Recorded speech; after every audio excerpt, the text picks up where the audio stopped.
ahí de Mariano, me ha dicho que a ver cuándo vamos a su casa. Mariano. Ah, cuando gustes. ¿Sí?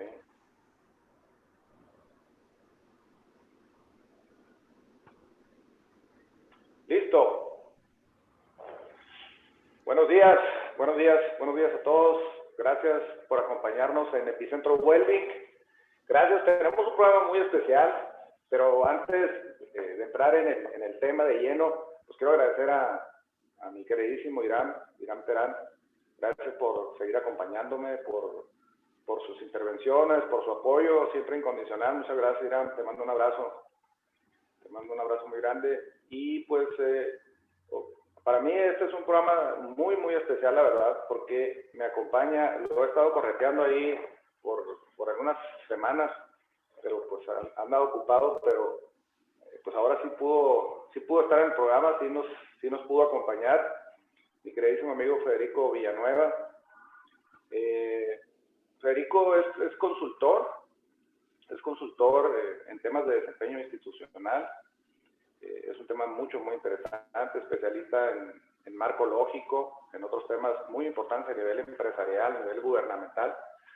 Y también es un analista muy acucioso de la filosofía contemporánea. Entonces esta mezcla nos pareció muy interesante para poder realizar un programa especial con estas dos experiencias tan grandes que tiene Federico, el tema del desempeño institucional, la medición, la evaluación del desempeño en las instituciones, en los gobiernos.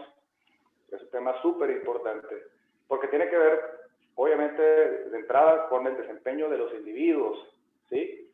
Entonces, pues, de lleno está relacionado con la parte del well-being, del bienestar, y es por eso que estaba yo con la intención de invitar de ese tiempo a Federico, y ahora, como les digo, nos tuvimos la oportunidad, se dieron las cosas y por eso nos está acompañando aquí. Entonces le agradezco mucho a mi querido amigo Federico Villanueva que nos está acompañando. ¿Qué tal, Fede? ¿Cómo estás?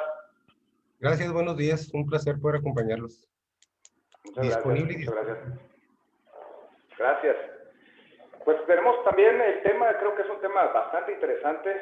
Es un tema que normalmente no se aborda mucho, pero creo que tiene mucha relación con el tema del well-being, con el tema del bienestar, que es el tema del ego. Sin embargo, ahorita vamos a hablar más a detalle del ego, de las definiciones que podríamos tener, porque desde el punto de vista filosófico, pues tiene varias acepciones, varias definiciones, varios puntos de vista, dependiendo de quién lo describa. Pero quisimos añadir una parte que en lo personal me parece interesante, porque creo que no me dejarán mentir, generalmente la acepción más común de ego pues tiene una visión negativa. Sin embargo, me gustaría que también a través del programa pudiéramos establecer otras perspectivas. Por eso el nombre de ego, ángel o demonio, porque me parece que sí es importante ver esa visión también de lo positivo que pueda tener el ego o de la parte positiva, o cómo se integra en el ser humano desde mi punto de vista, desde la evolución o por la evolución. Pero pues igual la idea es de escuchar las intervenciones tanto de Irán como de Federico en ese sentido, para escuchar cuál es su punto de vista, ¿no? Entonces el tema, como les digo, a mí me parece bastante interesante el tema del ego. ¿Cuántas veces no hemos hablado del ego? ¿Cuántas veces no hemos pensado de qué manera el ego altera el comportamiento de las personas? A lo mejor no las hace tan agradables. En fin, me parece un tema bastante interesante.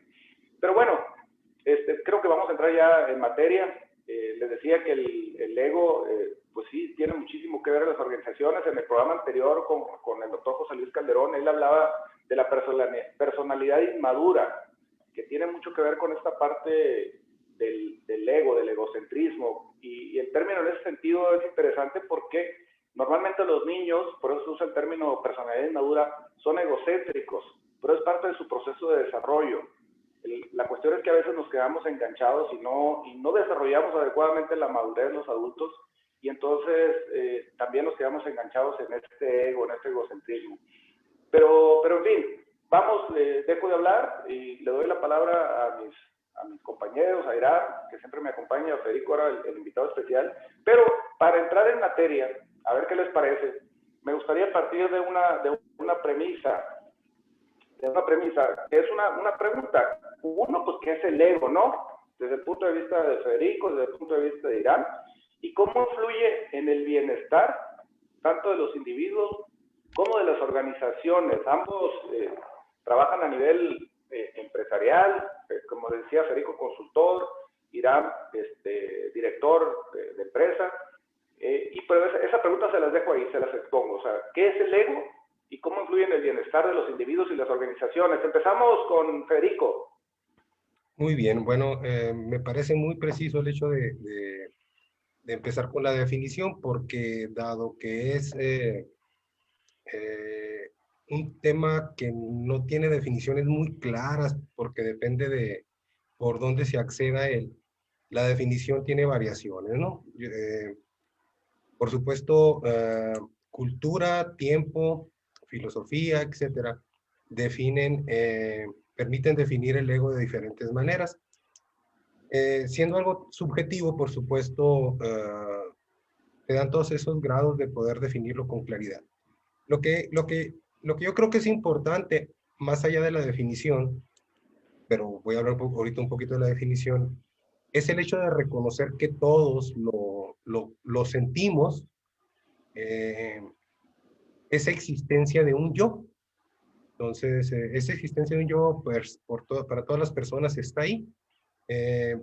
La definición de dónde se encuentra, cómo definirlo con precisión, creo que para el tema que ahorita nos atañe, no creo que hay que dedicarle mucho tiempo, porque podríamos extendernos mucho sobre esa definición y con sus variaciones y con sus detalles. Pero yo creo que lo importante es saber que todos, en algún momento dado, bueno, de manera constante, sentimos esa existencia de un yo que asumimos como propio, que asumimos como nosotros mismos, y que de muchas maneras es el motor de cómo actuamos ante las diferentes circunstancias que se nos van presentando en la vida. Entonces, para mí el ego es esa definición del yo que cada quien tenemos de manera personal y que todos lo hemos sentido. Al final, el yo se traslada después pues a lo mío, a lo que me pertenece, asociándolo a ese ego, y pues ahí donde pueden empezar a definirse situaciones benéficas o perjudiciales en la cuestión del ego por sí mismo, ¿no? Me gustaría incluir en esta parte que no es una definición del ego, pero sí saber que de manera práctica el hecho de que todos lo sentimos pues es importante y que es un motor en nuestra vida, es el hecho de incluir la palabra grado, ¿no? O sea, el ego puede variar en nuestra vida y en diferentes personas en el grado que lo asumamos, que lo reconozcamos, que seamos conscientes de él y que lo podamos gestionar. Entonces yo partiría con esas dos situaciones. Número uno, que es el ego es algo que todos lo sentimos, que todos lo vivimos, que todos lo reconocemos de primera, y en segunda, que creo que la definición de si es benéfico o perjudicial tiene mucho que ver con el grado en que lo vivamos, ¿no? Ok, bien. Irán, ¿qué nos dices? Excelente.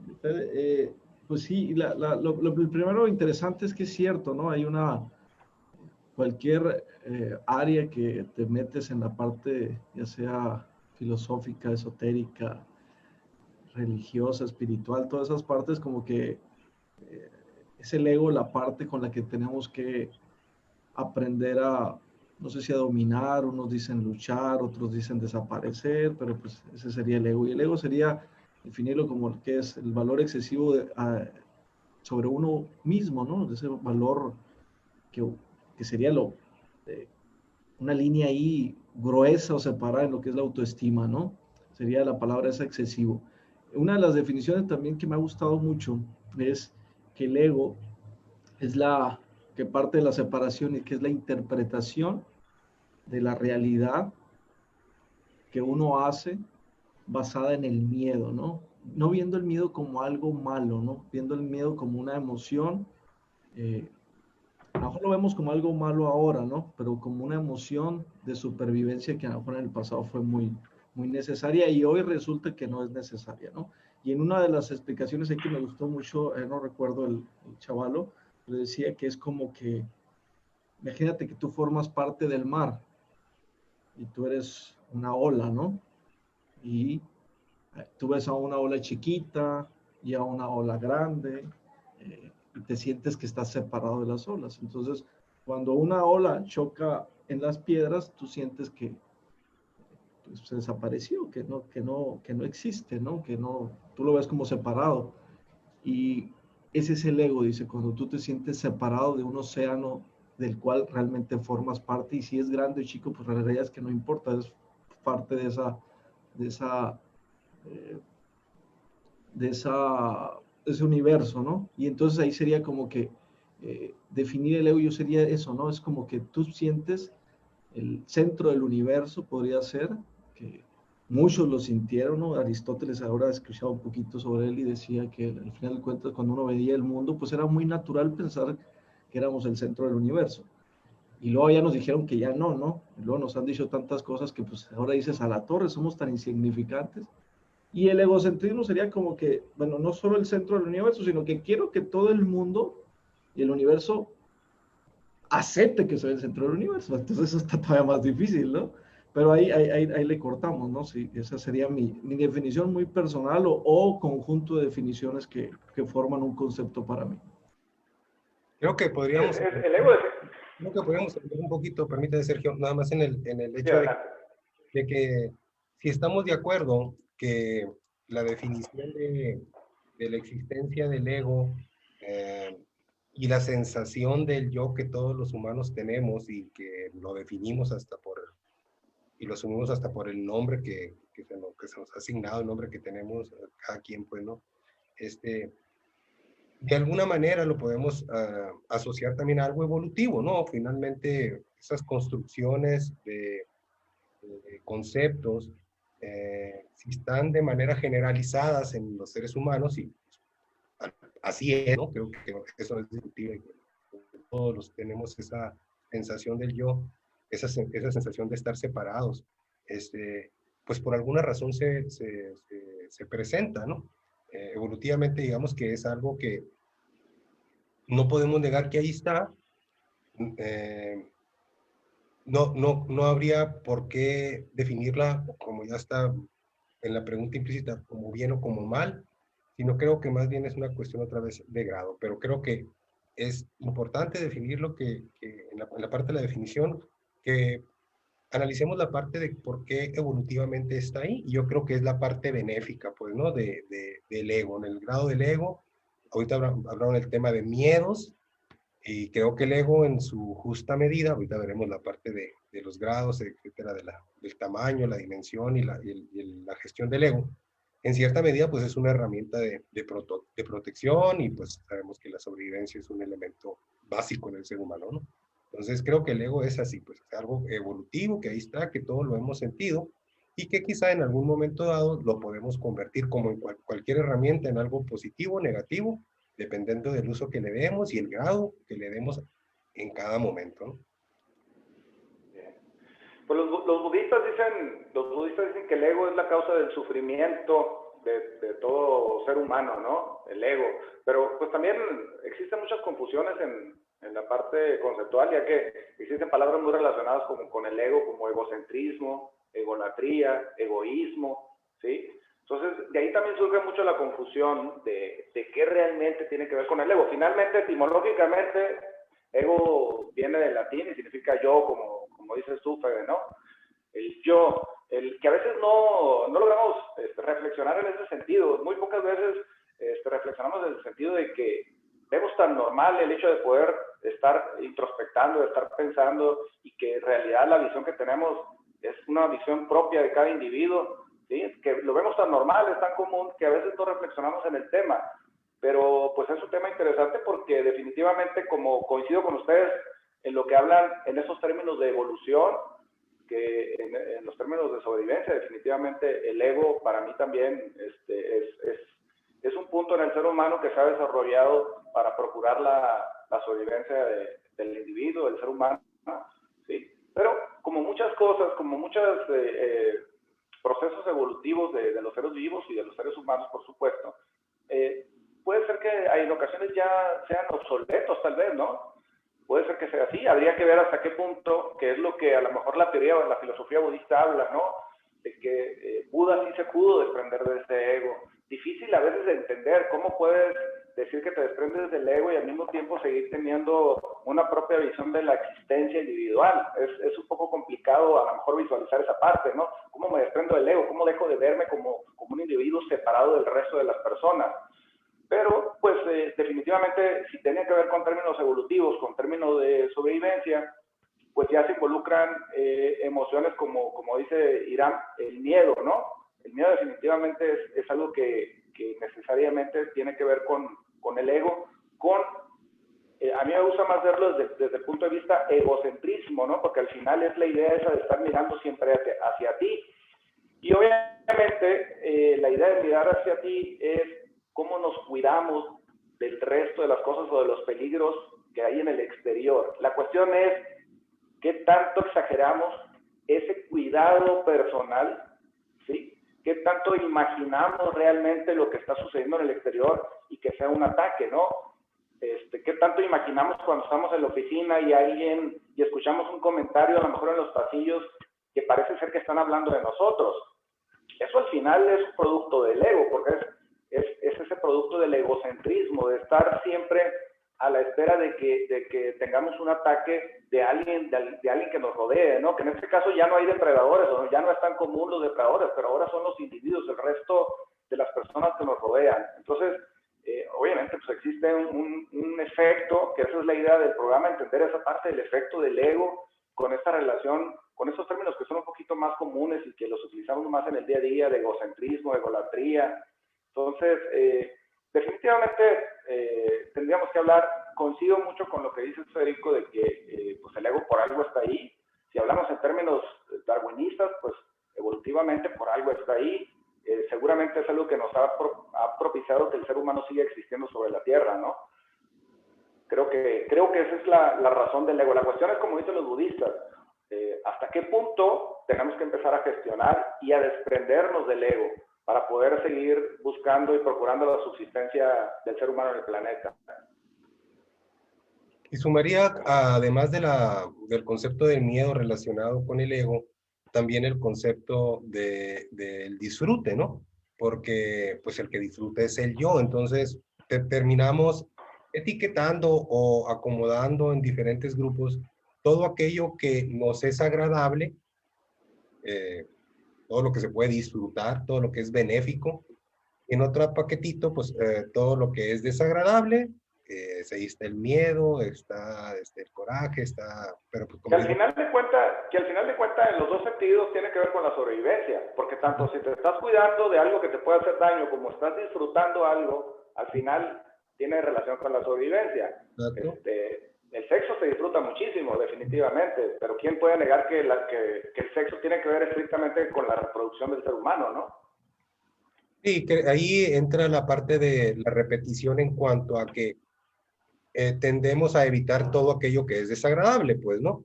Buscando cuidarnos y repetir todo lo que es agradable, buscando cuidarnos y fortaleciéndonos, ¿no?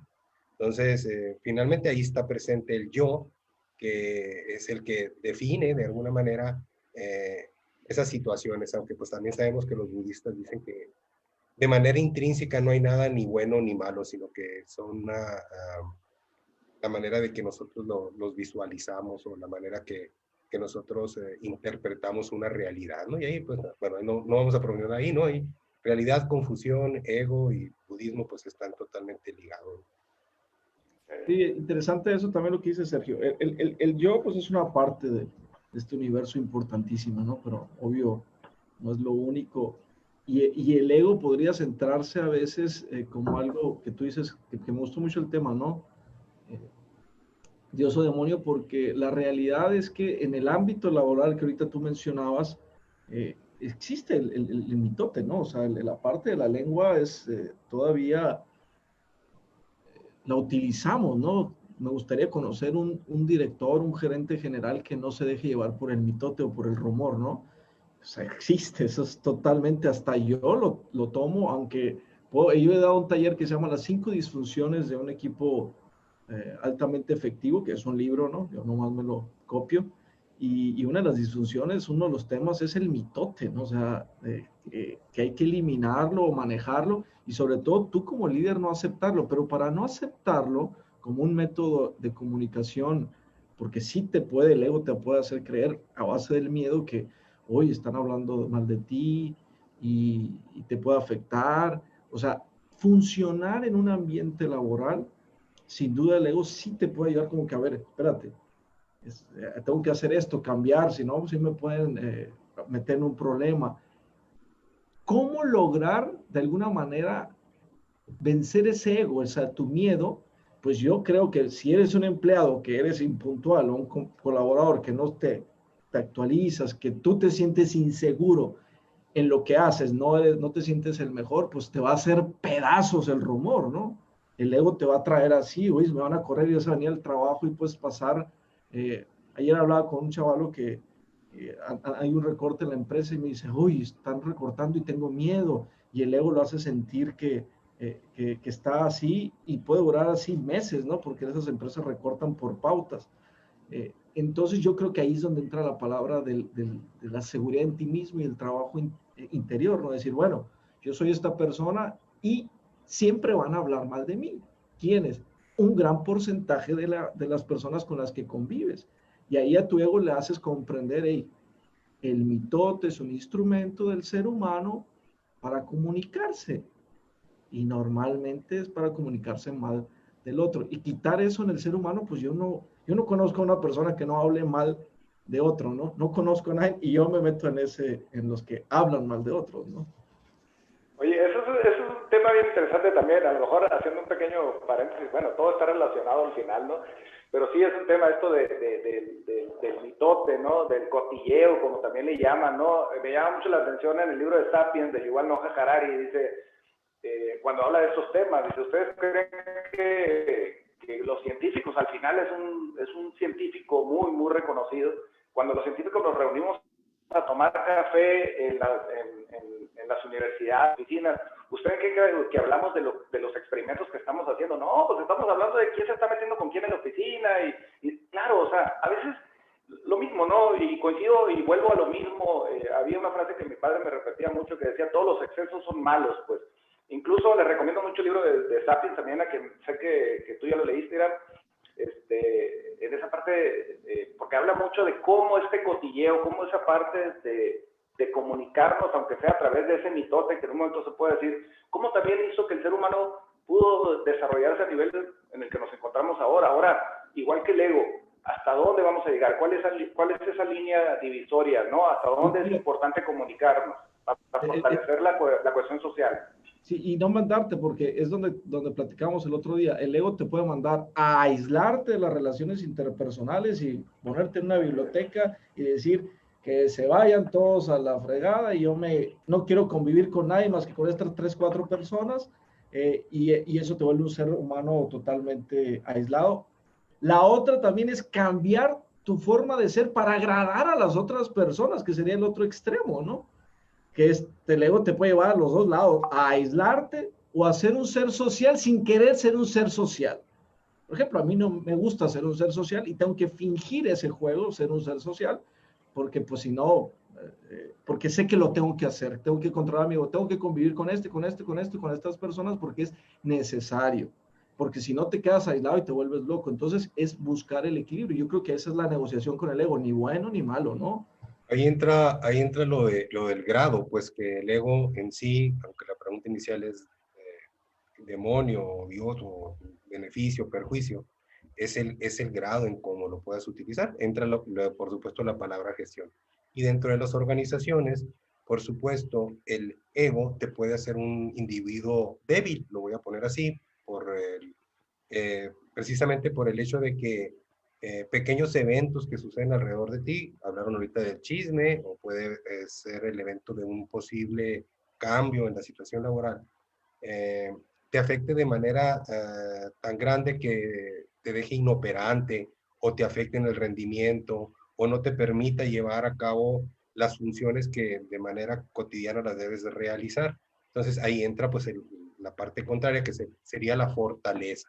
Entonces, el proceso de la gestión del ego debe de incidir en que una vez que tengas la posibilidad y el conocimiento y la práctica de mantenerlo gestionado, te va a ser un ser humano fuerte. Fortaleza entendida como el hecho de no estar manejado por las circunstancias, sino que intrínsecamente tienes esa fortaleza para poder no controlar la parte externa, porque eso es incontrolable, eso lo sabemos, pero sí la reacción ante las eventualidades que se vayan presentando, negativas y positivas, ¿no? Perfecto, ¿no?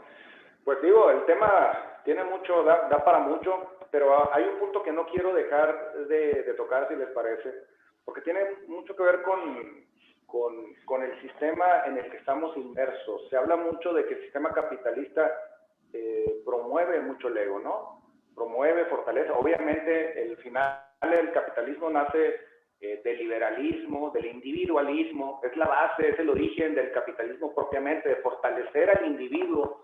Antes la idea era fortalecer los grupos sociales, los pequeños pueblos, las sociedades, y todo se resolvía a través del apoyo de la sociedad, de los vecinos, ¿sí? De los compañeros.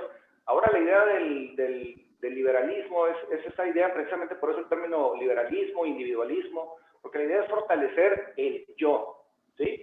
Y algo de que se habla mucho es que el capitalismo, de los defectos, por decirlo de alguna manera, que ha venido a traer, es esa idea de ese fortalecimiento del yo, del egocentrismo, del individualismo. Pero quisiera escuchar su opinión en ese sentido. O sea, en realidad, ¿qué tanto, en su opinión, qué tanto ha venido a fortalecer, a afectar el desarrollo del egocentrismo o del ego, el capitalismo, el liberalismo, el individualismo?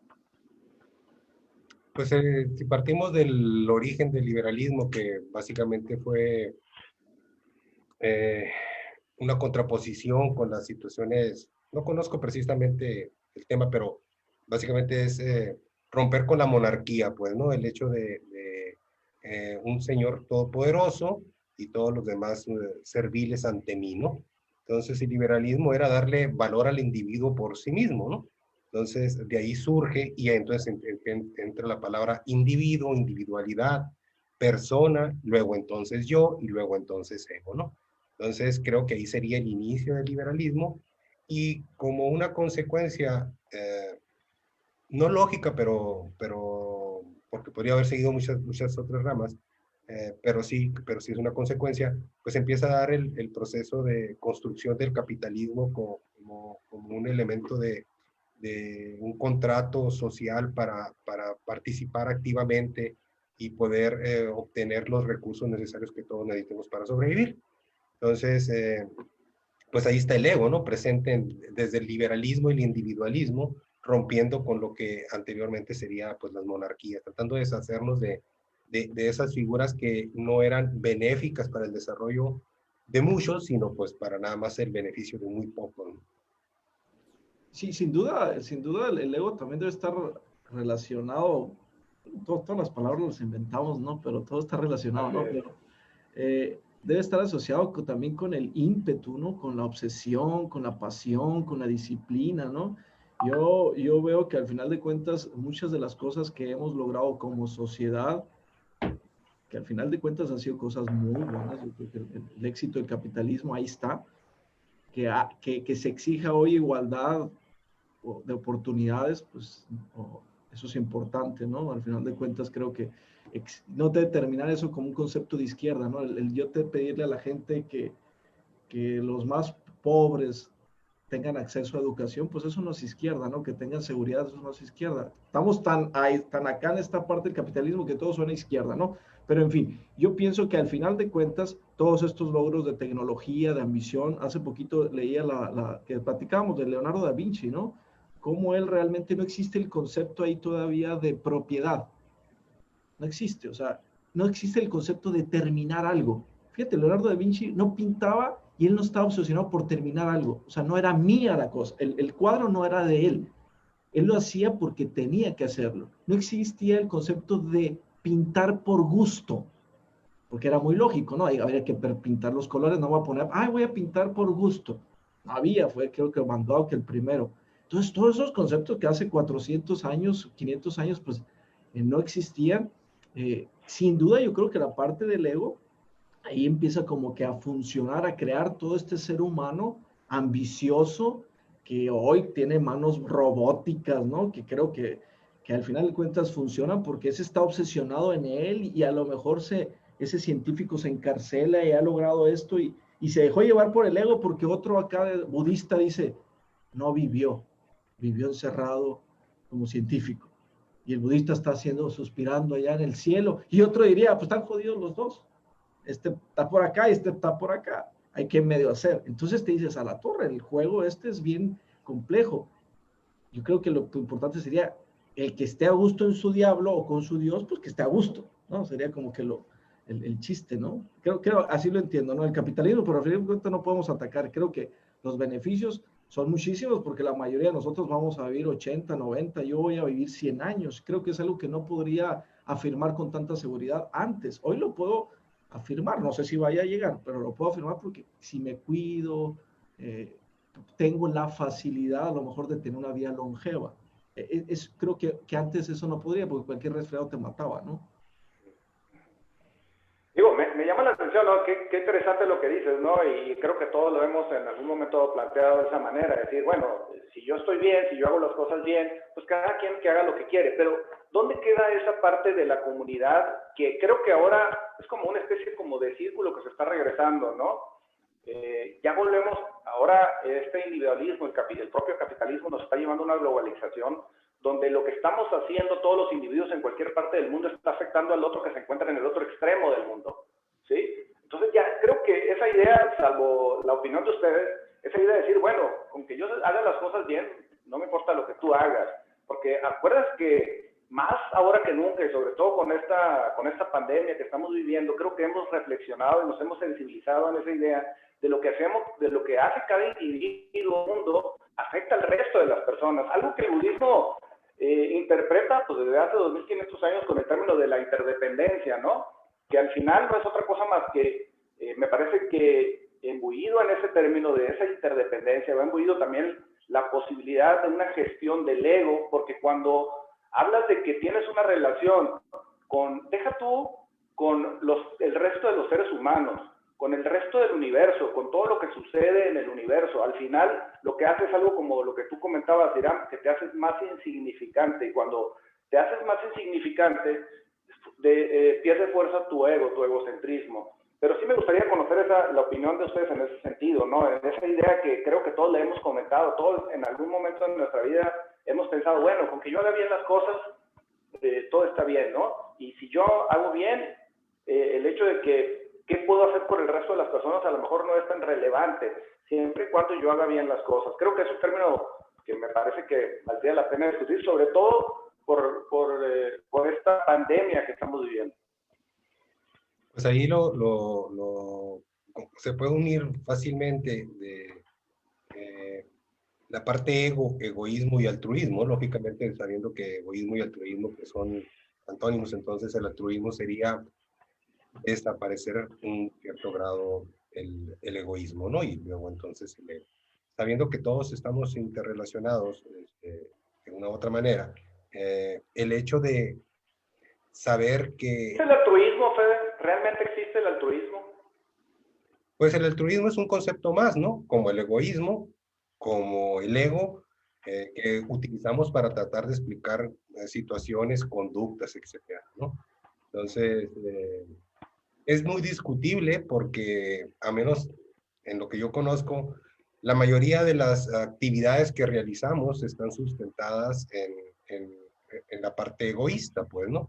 Lógicamente, hablamos de grado, no hay que asociar egoísmo con negativo, ¿no? O sea, de manera puntual, pues, ¿no? Sino hay que hacer un análisis de cada momento para ver si es negativo o no. Pero finalmente el motor, pues, viene siendo el ego, el yo, el bienestar, ¿no?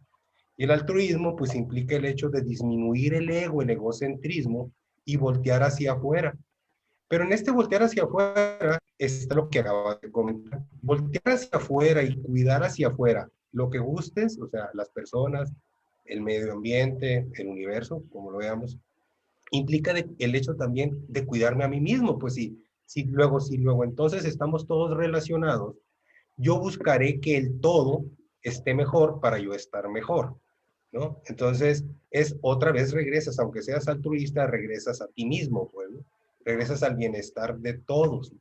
Entonces, ahora, lógicamente, y así como comentó Irán, que usamos conceptos y palabras, regularmente, pues las palabras no terminan definiendo con claridad lo que queremos expresar. Sin embargo, ahí pues ya metimos algunos conceptos que son muy subjetivos. Por ejemplo, hacer el bien, ¿no? Y estar bien. Lo usaste, Sergio, ahorita para definir. Si yo estoy bien y hago bien, pues estoy bien, ¿no? Están bien las cosas, aun y cuando no participe muy activamente en el bienestar de los demás. Sin embargo, pues ya definiste ahí que tú definiste, no tú en particular, sino el que lo define por sí mismo lo que es estar bien y hacer el bien. Y ahí pues sí ya entra algo que debería ahí de discutirse o de definirse, ¿no? Pero me concentro en el hecho de que altruismo, egoísmo, como movimientos que son opuestos, pero sin embargo vuelve a dar la vuelta porque el hecho de ser altruista, y lo repito, y buscar el beneficio de los demás o de la situación o de algo que no estoy viendo de manera precisa hacia mí, implica que de manera global o de manera, como está todo interrelacionado, volverá como un beneficio, pues, ¿no? Para mí mismo, ¿no?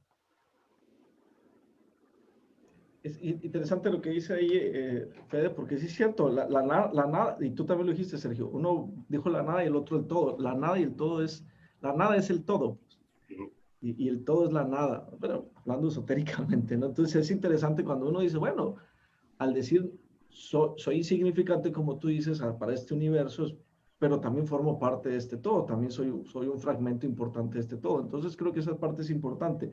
A mí siempre me ha gustado mucho la parábola del buen samaritano. Creo que es un claro ejemplo, ¿no? Pero nunca nos preguntamos que a dónde iba el levita, ¿no? Ni el sacerdote. ¿Qué tal si el sacerdote tiene una misa y hay tantos ahí personajes que a lo mejor ocupan la ayuda y él tenía otra urgencia, ¿no? Y el buen samaritano ahí hace un acto, ¿no? Hace un acto que es como que lo que hoy nos exige el nuevo modelo de este ser humano social, ¿no? Creo que por eso es tan importante todo lo escrito sobre Jesús. Es tan importante porque es un manual de valores que aplicarlos pues te llevaría a la integridad, ¿no? Un concepto que yo creo que nadie es totalmente íntegro, ¿no? Sin embargo, esa parte de decir, bueno, hoy lo que intentamos hacer es dominar el ego hasta donde se podamos o de alguna manera convivir con él y en base de estos nuevos modelos de conductas intentar ser un ser social más efectivo en todas las áreas que tenemos, o sea, en el área familiar, en el área laboral, que es importantísima, ¿no? Yo creo que ahí es donde el ego más nos sirve, ¿no? Yo creo que en la familia uno puede tener el ego más tranquilito, pero el ego en el ámbito empresarial, laboral, es un instinto de alerta, de supervivencia, que eso es el ego, es un instinto de supervivencia muy necesario para jugar este juego de relaciones interpersonales laborales, ¿no? O sea, sí es muy necesario aprender a dominarlo. ¿Hasta qué punto? Pues depende de cada quien, ¿no? ¿Cómo gestionarlo? ¿Cómo gestionarlo? Digo, al final es una pregunta que tendríamos que hacer, teníamos que reflexionar esa parte, ¿no? ¿Cómo gestionarlo? ¿Cómo no dejarnos atrapar por el ego, que al final, poniendo una analogía con cualquier emoción, ya lo hemos platicado también muchas veces en estos aspectos de la inteligencia emocional, inclusive la ira pues sabemos que no es algo malo, siempre y cuando sepas cuándo aplicarla, en qué momento, en qué circunstancia, con qué persona, ¿sí? Entonces, el ego podríamos pensar que es algo similar, pero ¿cómo lo gestionamos?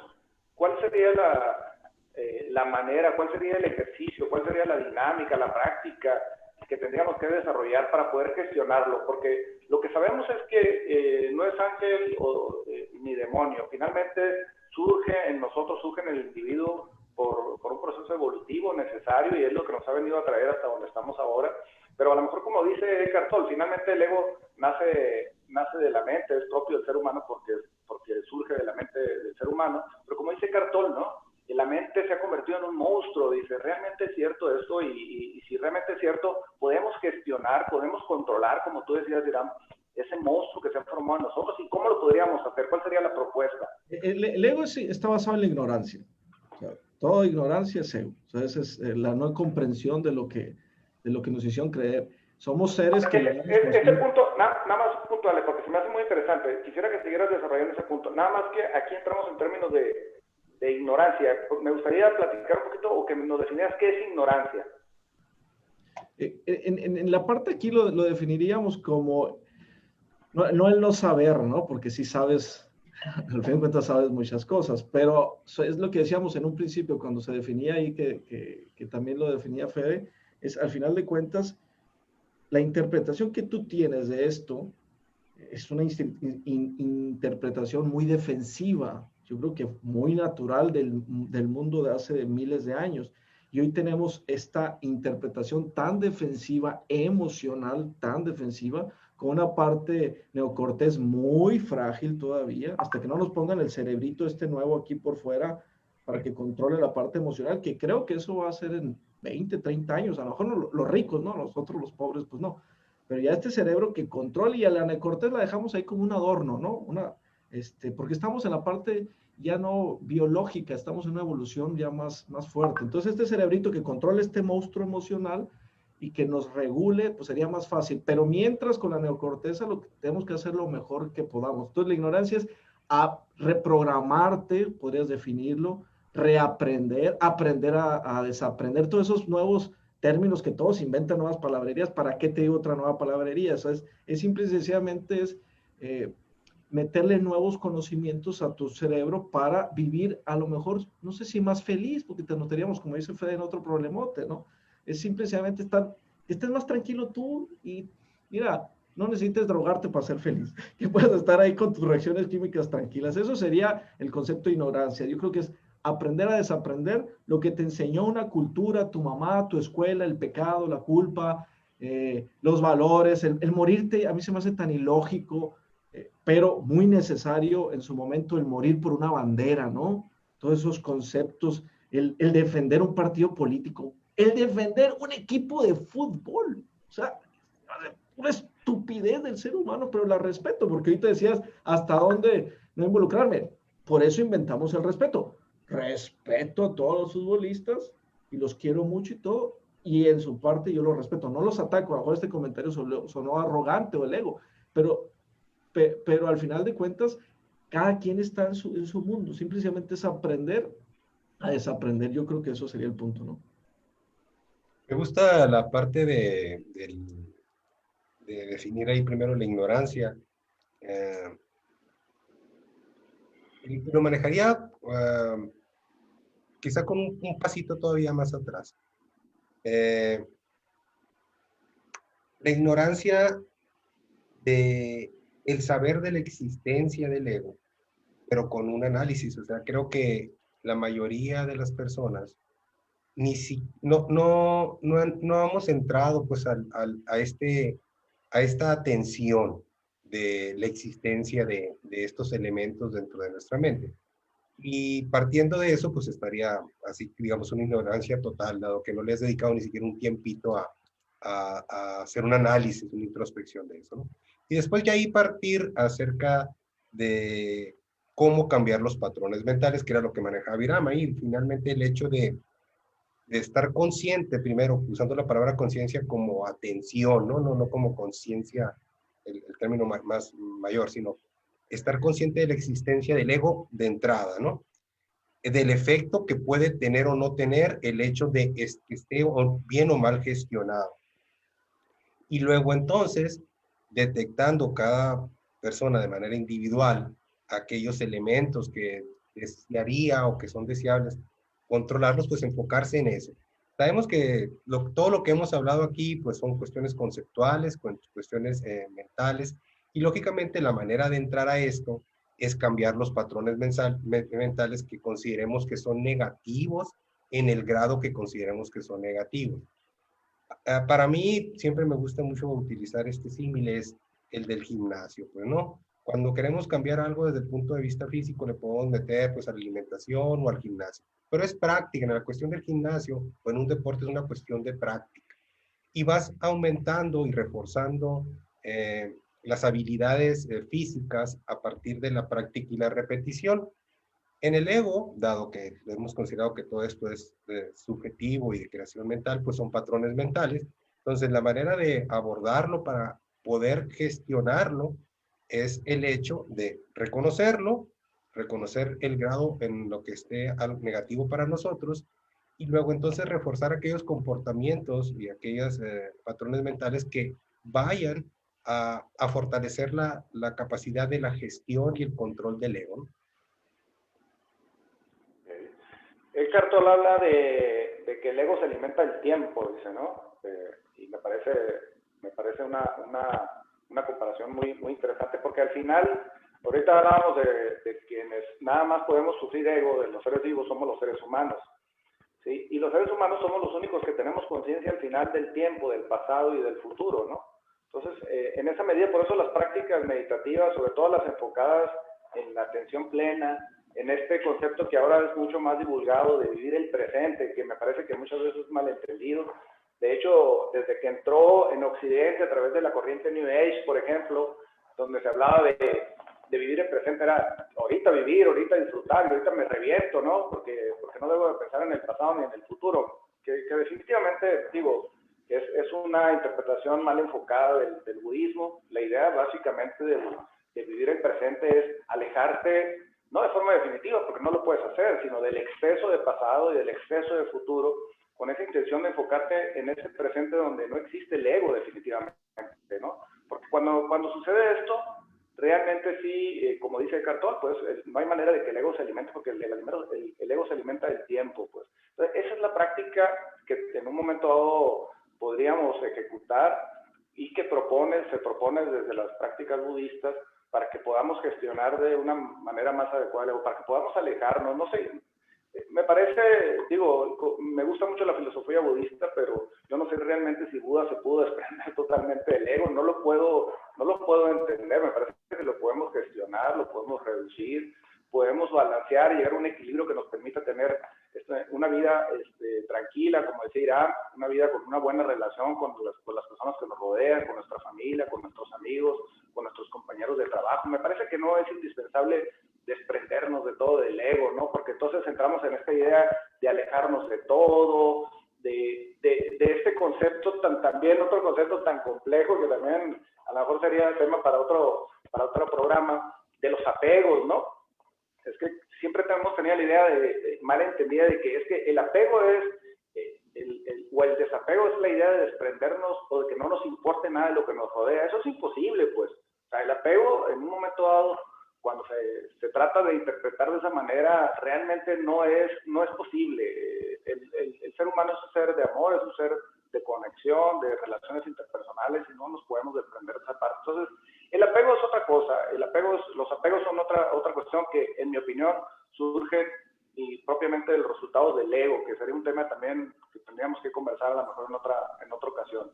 Irán, ¿vas a comentar algo? Es interesante eso que dices, Sergio. Es importante porque sí es cierto, pero caeríamos en lo mismo, en las interpretaciones de lo que es. Por ejemplo, ahorita tú dices pasado y futuro, ¿no? El ego usa el tiempo, pero no es el tiempo en sí lo que está mal, el uso del tiempo, ¿no? Es el miedo agregado al miedo y creas el sufrimiento. Es decir, yo me acuerdo de mi pasado y lo disfruto tantísimo hoy. Mi pasado antes era muy triste porque no tuve papá, hasta cuando cambié, quité mi ignorancia y reprogramé mi mente. De alguna manera hoy veo mi pasado y veo los mismos escenarios, pero hoy los disfruto tanto y viajar al pasado es asombrosamente productivo para mí, porque es un aprendizaje de vida, si lo ves así. El futuro, pues el pasado te puede generar felicidad o sufrimiento, tú lo decides. El futuro te puede generar ansiedad, porque hay frases ahí que dicen, no, el pasado es sufrimiento, el futuro es ansiedad, y la gente se la come toditita, ¿no? No, ¿por qué ansiedad, no? Para mí el futuro es asombrosamente, cuando yo planeo algo y lo alcanzo, para mí me sirve tanto pensar en el futuro Ahora sí, si el futuro lo usas en miedo porque estás inseguro de ti, porque tu relación con tu yo es débil, porque no estás ignorante en esa parte, porque no has trabajado la otra relación, el ego no te ha llevado a trabajar todas las relaciones interpersonales eh, o, o relaciones al fin, por la relación con Dios, la relación con la sabiduría, la relación con el espíritu, la relación con el conocimiento, la relación con el deseo y el apego, porque es necesaria una relación con el deseo. No vas a terminar como no sé, si ahorita hablas del deseo sexual, no lo puedes dejar insatisfecho, te destruye si lo dejas insatisfecho, y tú puedes ver una persona con una actividad sexual a los 65 años que está vivo, y una persona que la deja a los 50 y está muerto. O sea, todos esos deseos y apegos son importantes hasta cierto punto, que de alguna manera yo creo que el yo es como que a lo mejor no el centro, pero a lo mejor es el que te ayuda a equilibrarte un poco y jugar con todos o viajar en todas partes, ¿no? Entonces, ese punto es importante. Y sí, el mundo capitalista, lo que decías ahorita, sí, obvio está la vanidad y el reconocimiento social hoy virtualmente, el demostrar todas estas partes físicas que a lo mejor sí son conceptos relacionados con el ego que han intoxicado o intoxican a las personas porque generan una ansiedad, ¿no? Subir un video, por ejemplo, como este, y si nosotros fuéramos youtuber o influencer o quisiéramos hacer algo por el estilo y vemos que hay 15 personas conectadas, no estaríamos disfrutándolo. Es eso. Yo trabajo sesiones de coaching con youtubers y personas que están en las partes y su mayor miedo o dolor no es lo que transmiten, es el número de views que tienen. Y le digo, hey, espérate, tranquilito, ¿no?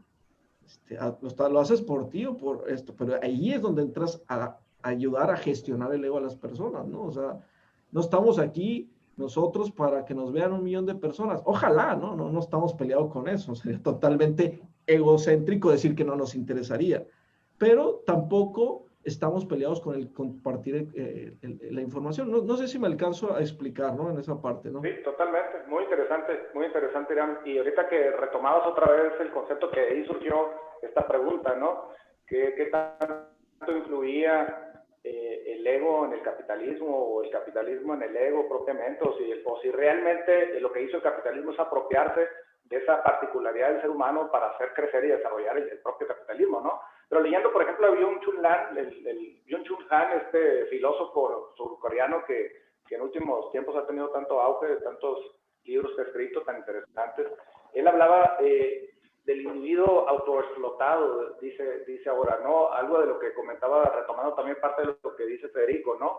De lo que decía hace un momento, de cómo antes la violencia se ejercía de un individuo desde el punto de vista de la monarquía, desde un individuo hacia el resto de las personas, y cómo ahora la violencia se genera en el interior de los seres humanos, ¿no? Eso es lo que habla Byung-Chul Han. Ahora nos hemos vuelto, ya no somos esclavos de otra persona, somos esclavos de nosotros mismos, y me parece que en eso ha tenido muchísimo que ver esta idea del individualismo. Creemos que somos libres, habría que reflexionar en el sentido, ¿qué tan libres somos como individuos? ¿Qué realmente tan libres somos de tomar las decisiones de manera personal, sin ser influenciadas sin ser tan influenciadas por el mercado, ¿no? Por el propio capitalismo?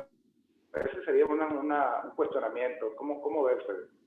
Pues lo que dice el filósofo es que hasta hace poco tiempo, ya después de la parte de la monarquía, entró pues la parte capitalista, y en la parte laboral hacíamos porque debíamos hacer, ¿no? Básicamente era, no quiero usar el esclavismo, pero sería el ejemplo más extremo, ¿verdad? Tenías que trabajar porque debías de trabajar, pues entonces luego entra toda esta parte de relaciones laborales, etcétera, como parte del capitalismo, y debes hacer esas cuestiones pues para allegarte los satisfactorios mínimos necesarios o mucho más para vivir cómodamente. Va evolucionando un poquito en ciertos sectores y en ciertos grupos sociales, en ciertos grupos económicos, que deja de ser ya una necesidad tan puntual el hecho de la satisfacción porque se han alcanzado ciertos niveles, pero entonces se convierte en el que tengo que hacer, el deber es, lo debo de hacer porque puedo hacerlo. Es decir, estoy obligado a hacerlo no porque tenga que hacerlo, sino porque tengo una capacidad intrínseca de lograrlo y me orillo a autoesclavizarme, o sea, a ser un nuevo dueño de mí mismo, pero de una manera negativa, pues, ¿no? Exigiéndome eh, elementos de esfuerzo que van más allá de lo necesario, ¿sí? Que implica también, pues, regresarnos a esos patrones mentales relacionados con la ignorancia, de no saber que más allá de lo mínimamente necesario para vivir tranquilamente bien, no existe ningún bien material o ninguna actividad externa que vaya a aumentar ese nivel de tranquilidad, de paz, de bienestar, que yo sí lo defino como la felicidad, ¿no? Entonces, eso es lo que sucede ahora y eso es lo que interpreta este filósofo coreano que vive en Alemania ahora, lo interpreta como eso, ¿no? Nos estamos autoesclavizando simple y sencillamente porque reconocemos la capacidad de poder hacer algo, ¿no? Y nos llevamos al límite, pues, ¿no? Sí, súper interesante, Fede, y sí es cierto, o sea, el ser humano como que nace para él esclavizarse y encarcelarse, en lo que sea, pero se quiere encarcelar. Sin duda, muchos milenios estuvimos encarcelados al trabajo, ¿no? Había que trabajar para sobrevivir. ¿Quiénes podían darse los gustos? Pues la monarquía, nada más, ¿no? El capitalismo pues crea este concepto de trabajo, que es un concepto relativamente nuevo, que ha mutado muy rápido, ¿no? El trabajo hace 100 años, nada que ver con el concepto de trabajo 50 años después, ¿no? Donde empieza el seguro social, conceptos como las vacaciones, días festivos, y tenemos un montón de privilegios que no tenía la gente hace 100 años. No nos damos cuenta, por supuesto. Y luego empieza, a lo mejor lo que hablábamos ahí después del Renacimiento, ahí el concepto de empezar a trabajar ya por pasión, por gusto, ciertas personas, que hoy la realidad es que si estamos en una etapa donde trabajamos, puedes darte hasta cierto punto trabajar por gusto. Tus necesidades básicas están cubiertas y tú lo manejas muy bien en tu libro, Sergio, ¿no? Las necesidades básicas ya están cubiertas, pero hemos creado un montón de nuevas necesidades a lo mejor que nos encarcelan. Ya no es el trabajo lo que te encarcelan. Hoy creo que te encarcela el ego, ciertamente, dividido en muchos términos y conceptos muy complejos, porque está la parte del reconocimiento, la aceptación, todo ese tipo de cosas, donde yo creo que el logro del ser humano en un futuro terminaríamos siendo en el momento que aceptemos o controlemos nuestras emociones. Es imposible hacerlo en este momento, yo creo, y nos conformemos de alguna manera con una parte de logro. Y solo aquellos seres humanos que, que yo creo que sí hay seres humanos que vienen a este planeta a dar más por amor, pero yo creo que hay muchos ahorita que hacemos tantas cosas por reconocimiento más que por dar. No sé si me explico, es como que el buen samaritano se sentiría bien por lo que hizo y a lo mejor todavía lo está platicando allá en el cielo, ¿no? Yo fui el buen samaritano que hizo esto, ¿no? Y es algo al final de cuentas. O lo hizo y dice, no, lo hice cientos de veces y miles de veces y la realidad que era mi forma de ser. O sea, yo creo que ahí sería como que la parte de controlar nuestras necesidades, que me parece sumamente complejo porque hoy incluso el concepto de trabajo ahora ni siquiera está relacionado con el horario, ¿no? Ya pasamos, y yo escucho a la gente, no estudies, no sirve estudiar. Y un montón de gurús, ¿no? No te esfuerzas, ¿por qué te tienes que estresar? ¿Y por qué un horario fijo? ¿Por qué no flexible? Y tú te quedas a la torre. ¿Vendrá ese nuevo concepto o nomás es una alucinada de los nuevos, ¿no? O moda. O moda, ¿no? No sé, puede ser que lo al rato y diga, ching, ¿para qué estuve trabajando mis 8 horas al día? O 9 o 10, ¿no? Pues me he dedicado, a lo mejor ellos son los que están correctos, ¿no? A lo mejor, ¿no? Sí. Ahorita, tocando el tema de eso que comentas y aprovechando que tocamos el nombre de Byung-Chul Han, este filósofo surcoreano, y esos términos de trabajo, mi ego, ¿no? Y mi ego, Sergio, mi ego me hace enojarme que están hablando de un autor que yo no he leído. Fíjate el ego cómo es. y esto es porque, yo porque no lo, ese es el ego, ese es el ego, y me dice, y ahorita, guau, ya me metí a Mercado Libre a ver quién es ese. Oye, Te los y comparto, ahí tengo. eso es extraordinario de llamar la atención porque pues yo sé la cantidad de libros que te lees, ¿no? Digo, es algo interesante. Él tiene, a lo mejor yo creo que desde la pandemia que se está haciendo mucho más conocido, porque curiosamente eso ha venido a ratificar muchos de los conceptos que él estuvo, porque no es un escritor nuevo, por supuesto, no es un filósofo, es un catedrático que trabaja en Alemania, pero su origen es surcoreano. Pero todo esto nos hemos venido a dar cuenta que muchos de los conceptos que él ya estaba manejando desde hace mucho tiempo, ahora nos estamos dando cuenta de la realidad que tiene, ¿no? De la practicidad que tiene, ¿no? Pero retomando a él, él le habla mucho y toca el tema de la meritocracia, ¿no? Este enfoque que también surge, me parece, del propio capitalismo, del individualismo, y que para muchos, incluido él, siente que está haciendo mucho daño a la sociedad, ahorita a la sociedad en su conjunto, ¿no? Y es un tema muy importante porque me parece que la meritocracia se fortalece propiamente del ego. Fede, tú que eres un especialista en este sentido, ¿sí? ¿Qué nos podrías decir? ¿Qué opinas de este concepto de la meritocracia? Bueno, pues la meritocracia, básicamente, como definición sería darle a cada individuo lo que se merece a partir de un esfuerzo realizado. Una vez platicábamos que es básicamente así, para hacerlo coloquial, el écheleganismo, ¿no? Échale ganas y lo lograrás, digamos, ¿no? Pero también hemos platicado que la meritocracia tiene sus asegúnes porque si tus circunstancias en la que te desarrollas o en la que surges, en la que naces, en la que te desenvuelves, tienes, bueno, esas circunstancias son especiales para cada persona eh, y van a afectar directamente a los resultados que vas a obtener sin importar el esfuerzo que hagas. Entonces ahí rompe un poquito con el hecho de que hay una relación directa entre el esfuerzo y el resultado que se obtiene, si no considera las circunstancias o la plataforma de donde surges, pues, ¿no? Ahí entra también un concepto de desigualdad, pues, porque a la plataforma sobre la que te haya dado, voy a ponerlo así para particularizarlo, tu familia, ¿no? Tu país, es una plataforma sobre la cual empezarás a construir ese mérito, que es lo que me toca recibir, pero ya pues partes de una plataforma. Entonces, si conjuntamos con la idea ahorita del filósofo coreano, implicaría el hecho de que hasta nos podríamos castigar nosotros mismos por el hecho de no alcanzar ciertos niveles voy a utilizar la palabra éxito, pues, ¿no? Pero de alcanzar ciertas metas, simple y sencillamente porque pensemos que no hicimos el esfuerzo suficiente para alcanzarlas, si no analizamos, pues, la plataforma que estamos utilizando para construirla, ¿no? Es decir, la meritocracia es decir, el esfuerzo se debería haber recompensado y se ve recompensado, pero nunca hay que dejar las circunstancias que están alrededor y que si no están es así, no están en nuestro control, ¿no?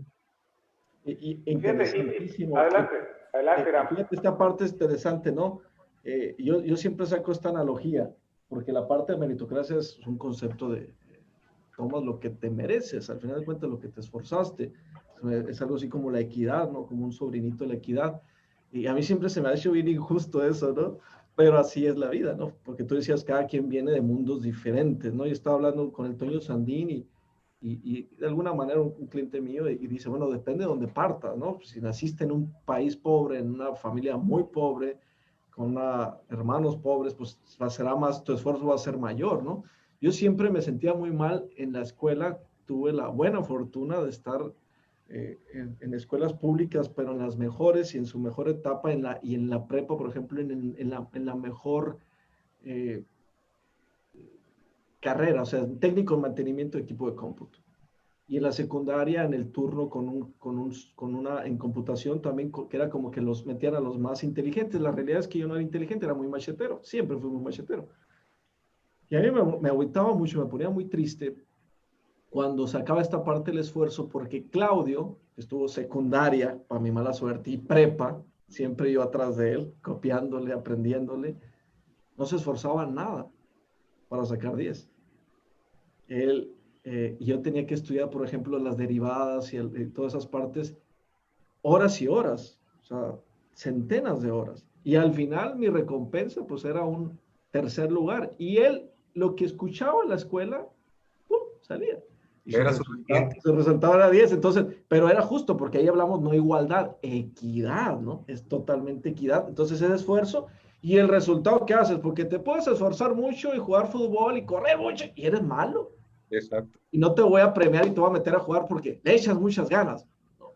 Talento, esfuerzo, resultado. Entonces, la meritocracia es un tema que al final de cuentas nunca va a estar contento. Yo con los vendedores o con el equipo de gerenciales, puta, es bien difícil porque nadie está contento nunca al 100%, porque si premias a uno, siempre atacas, tu ego te hace atacar al que va en primer lugar. No, pues le pasaron las ventas. No, pues este gerente porque Irán lo apoya más. No, porque a este gerente. Y siempre anda apoyando más al que gana. Qué curioso. Y nadie dice, oye, se apoya más al que está más fregado.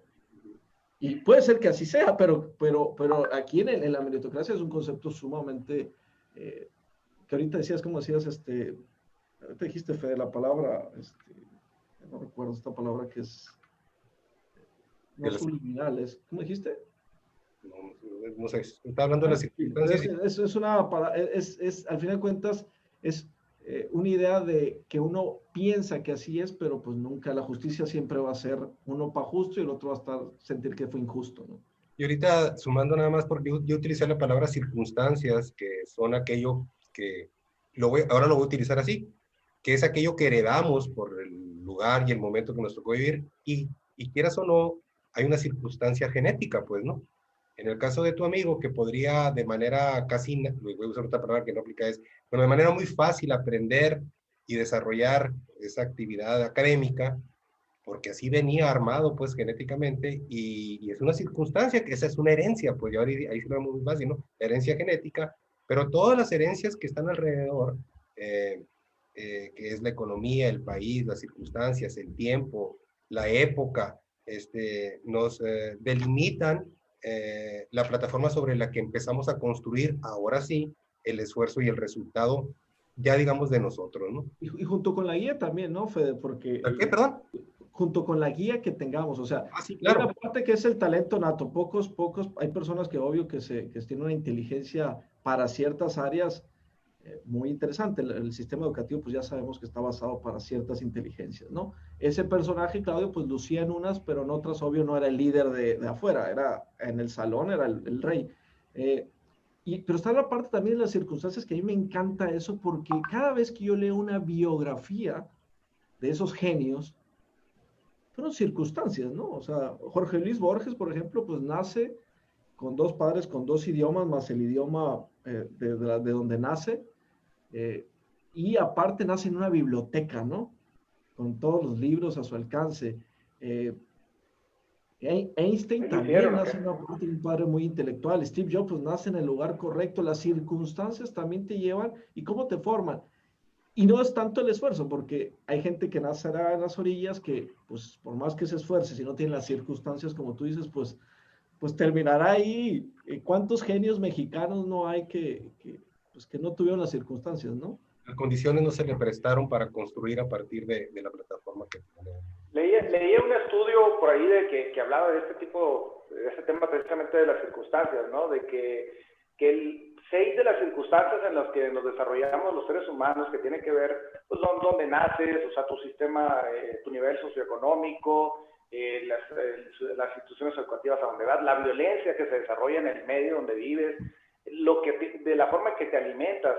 6 circunstancias de ese tipo tienen que ver con el 70% de tus capacidades, de la forma como vas a poder desarrollar tus capacidades de adulto, el 70%. Entonces, definitivamente el medio interviene, donde nace la circunstancia, la plataforma donde surge es importante, pero aquí la cuestión es también ver cómo esa meritocracia, lo que ha estado logrando es esta desigualdad, o que se marque más esta desigualdad entre ricos y pobres, o entre personas que tienen ventajas y las que no la tienen, porque porque se está haciendo más amplia.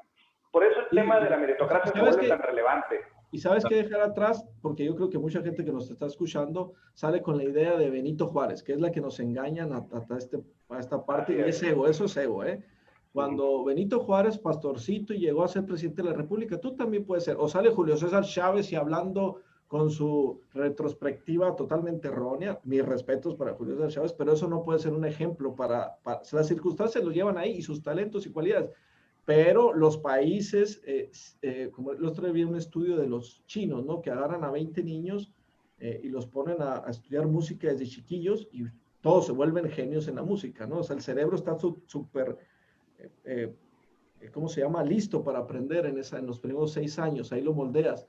Entonces, esas historias de éxito, mis respetos para todos, para Hugo Sánchez, pero nos engañan y el ego te va a agarrar.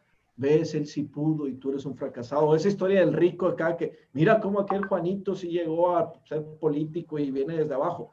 Ah, pues sí hay historias de personas, pero el grueso, y ahí el ego también funciona así porque te hace creer que eres menos. No sirve. Entonces, eso también, no. En los países desarrollados toman al ser humano, se desarrollan de forma completa en base a mejorar las circunstancias. Y fíjate, eso es una lucha exterior hacia el ego como sociedad. Fede, sería interesante eso, ¿no? Porque ya no atacar el ego de forma individual, cómo los gobernantes pudieran educarnos, reprogramarnos desde chiquillos para tener una mejor, ¿cómo se llama estas palabras domingueras del Sergio? ¿Qué dijiste ahorita? Del ego. ¿Cómo gestionarlo? Sí, cómo gestionar el ego de alguna manera desde pequeños. Eso sería una gran, pero eso dependeríamos del gobierno y no tenemos ni gas ahorita, pues está cañón. No, creo que tocaste ahí un punto súper importante, la parte de la educación, ¿no? Que en todos los sentidos, el problema es que todos concordamos que la educación es importante. La cuestión es cómo estructuras la educación, qué temas vas a involucrar en la educación. Por ejemplo, en lo personal creo que el arte es algo súper importante también en la educación y lo hemos también dejado de fuera. El desarrollo de las artes plásticas, de la música, del teatro, me parece que desarrolla mucho la parte emocional de los niños y también se ha dejado de lado, y esta parte definitivamente, pues en uno de mis libros ahí hablo sobre el suicidio de la mente. Pues el tema fundamental, el tema central es esta parte del ego, ¿no? Entonces, me parece que es un tema muy importante que tendríamos que ver, y no solamente con los niños, Iramé, creo que las instituciones, en las organizaciones, también hay manera de capacitar, de poder instruir, de darles herramientas a las personas para que puedan tener una mejor gestión del ego, ¿eh? Y sí estoy seguro que repercutiría en un término que David Robson habla en un libro genial que a mí me encantó, que se llama La trampa de la inteligencia, que habla de la humildad intelectual. Me parece que, creo que tocábamos el tema en alguna ocasión también, ¿no? Cómo esa humildad intelectual puede producir que realmente tengas una visión mucho más abierta dentro de las organizaciones y tanto a las ideas como a todas las personas que rodean, ¿no? Entonces es un tema muy interesante que creo que valdría la pena desarrollar también al interior de las organizaciones. Tú lo acabas de hablar ahorita con tus compañeros de trabajo, con tus colaboradores, donde existe todavía esa pelea, esa disputa que existen en todas las organizaciones, ¿no? Pero ¿cómo lograr hacer que el equipo de trabajo pueda dar su mayor rendimiento? Pues es un tema, me parece, muy vinculado con el ego, con el egocentrismo. Entonces, pues un tema muy interesante. La verdad se me ha hecho cortísimo el programa, ya llevamos 1 hora 15 minutos de programa. No sé hasta qué punto podemos seguir, pero me parece, si no tienen una mejor idea, me gustaría que cada uno de ustedes me diera su conclusión sobre este tema que vimos, su resumen. Irán, si puedes empezar, te lo agradecería muchísimo. No, muy interesante siempre con Fede, es un placer. Hace años, el último tema fue cuando platiqué con él, cómo estamos con la parte de querer ayudar a la sociedad, no tan difícil, ¿no? No pudimos hacer mucho con aquel grupo que intentamos con muy buenos ideales, y pues ni modo, ¿no? Yo creo que habrá momentos también donde la sociedad tiene que estar lista, ¿no? Si no, la sociedad no está lista para cambiar, pues por más que intentemos y más pláticas y lo que quieras, no se puede, ¿no? Entonces, siempre un placer, Fede, ¿no? La verdad que contentísimo, creo que fue una dinámica muy interesante, Sergio, mejor todavía que las anteriores. Y creo que fue el estilo que le diste ahora fue mucho mejor. Y no, pues aprendiendo, ¿no? Aprendiendo de ustedes como siempre y un gustazo. Y ojalá que luego invitemos otra vez, o invites, perdón, a Fede de nuevo. Y ya no hablen de libros que no he leído. Yo quiero agradecerles, pues, por supuesto, la invitación. Y en el caso, estoy dispuesto y disponible porque es muy agradable el ejercicio. Y en el caso del tema central del ego y sus afectaciones, yo me quedaría con 2, 3 ideas básicas que sería, número 1, conocerlo y reconocerlo. Conocer y reconocer el impacto que tienen los individuos en la sociedad y en las organizaciones. Y conocer y reconocer que hay herramientas para poder gestionarlo de mejor manera, para que todos vivamos mejor. Esa sería mi conclusión. Y pues ahí, a partir de eso, espero que la plática de aquellos que logren escucharla, pues le siembre una semilla de interés, porque esto creo que nada más es así, es una semilla de interés para que alguien que en algún momento detecte una oportunidad de mejora, la tome, la retome y la haga crecer de manera individual. Gracias. No, gracias a ti, Fede, gracias a ti, gracias, Irán. Y pues también agradecer a Héctor Paz, a Eric Álvarez, gracias por la atención, a Epicentro. En realidad muy agradecido por este espacio, por este tiempo que nos permite comunicarnos con personas no solamente de México, sino del resto de Latinoamérica. Muy agradecidos, esperemos que el programa haya sido de su agrado, que les haya gustado y si en un momento dado cualquier duda, con todo gusto, ahí en las redes sociales podemos retroalimentar. Les agradecemos mucho su tiempo, su espacio y los esperamos el próximo mes de marzo con otro programa. Muchas gracias, que tengan un excelente fin de semana. Muchas gracias, Héctor, Eric, gracias. Gracias. Hasta luego. Bien.